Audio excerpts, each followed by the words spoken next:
Bonjour, c'est Ronan Lemouer. Avec Raconte-moi Rennes, je vous propose de découvrir quelques grands moments de l'histoire de notre ville. Le 31 décembre 1845, le célèbre compositeur et pianiste Franz Liszt donnait un concert retentissant dans les salons de l'Hôtel de Ville. Le virtuose hongrois venait d'inventer le format musical du récital et le concept de tournée artistique. Retour sur une chaude soirée d'hiver, digne des transmusicales. Listomania à la mairie.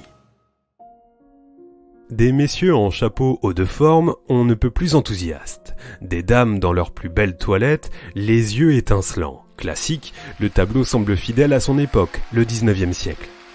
Mais des spectateurs en transe, debout sur les chaises et battant le rappel, il y a quelque chose de très rock'n'roll dans la scène qui se joua le 31 décembre 1845 lors du concert donné par Franz Liszt à la mairie de Rennes. C'est peu dire qu'il ne passa pas inaperçu.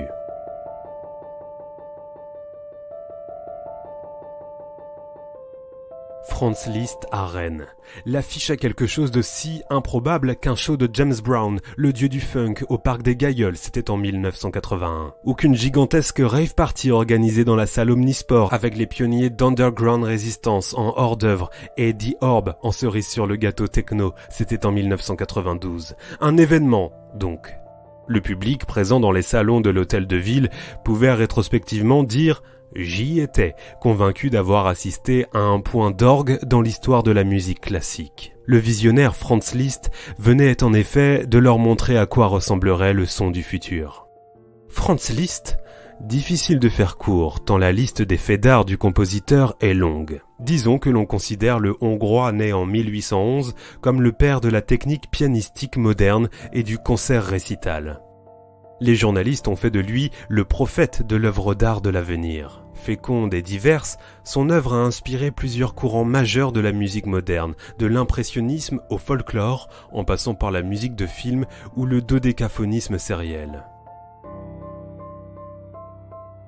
31 décembre 1845 donc. La monarchie de Juillet bat son plein. La société rennaise, comme partout ailleurs en France, hésite encore entre l'Ancien Régime et la République. Le peuple en armes rêve de culture. Mais en attendant que la fameuse égalité renvoie les tenues de gala au vestiaire, seuls 400 bourgeois aisés peuvent s'acquitter des 5 francs demandés pour assister au concert événement. Une somme astronomique indispensable pour figurer sur la liste des VIP. Ces derniers en auront pour leur argent et se souviendront longtemps du passage de Franz Liszt à Rennes. Rappelé 6 fois, la légende vivante termine en effet son récital courbé par les applaudissements, relate le journal de Rennes, insistant sur l'enthousiasme des Rennais et même sur leur manque de réserve tout à fait inhabituel, digne d'un concert des transmusicales. L'auditoire était vraiment transporté, on changeait de place pour mieux entendre, on montait sur les chaises et sur les banquettes, le public rennais d'ordinaire si froid avait changé de nature. Le show pouvait désormais souffler sur la capitale de Bretagne. Toujours en avance d'un wagon, le virtuose hongrois n'a pas attendu l'invention du chemin de fer pour partir en tournée. Il faut donc se représenter le compositeur transportant son immense piano Erard sur les routes, au gré de ses haltes dans les villes du Grand Ouest. Nantes, Angers, Laval et donc Rennes, où il fêtera le Nouvel An. Mais l'artiste n'a pas attendu d'être une star pour écumer les routes et dormir dans les auberges, en rêvant à sa bonne étoile. Dans Un virtuose en tournée, Jacqueline Bellas note: 18 ans plus tôt, le Languedoc et la Provence avaient applaudi le petit Liszt, ce prodige de 14 ans que son père promenait de France en Angleterre, persuadé qu'il donnait au monde un autre Mozart.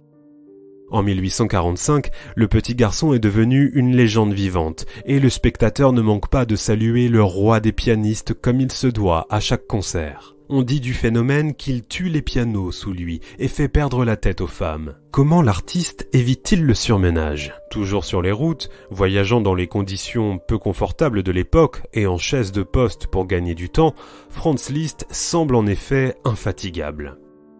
Avait-il prévu le triomphe que lui réserverait un jour la province de France? En 1839, au sortir d'un banquet, il note « J'ai prodigieusement amusé la compagnie, surtout en portant un toast à la quincaille au quincaillier.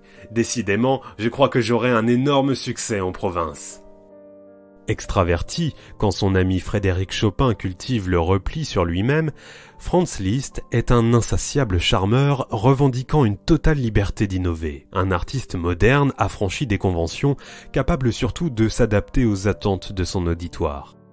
À plus d'un titre, Franz Liszt préfigure la star d'aujourd'hui. Il incarne d'abord les premiers artistes voyageurs, désireux de faire de la musique un art populaire, qui ne soit plus l'apanage de quelques élites parisiennes. On lui doit également d'avoir, en quelque sorte, à travers le récital, inventé le one-man show.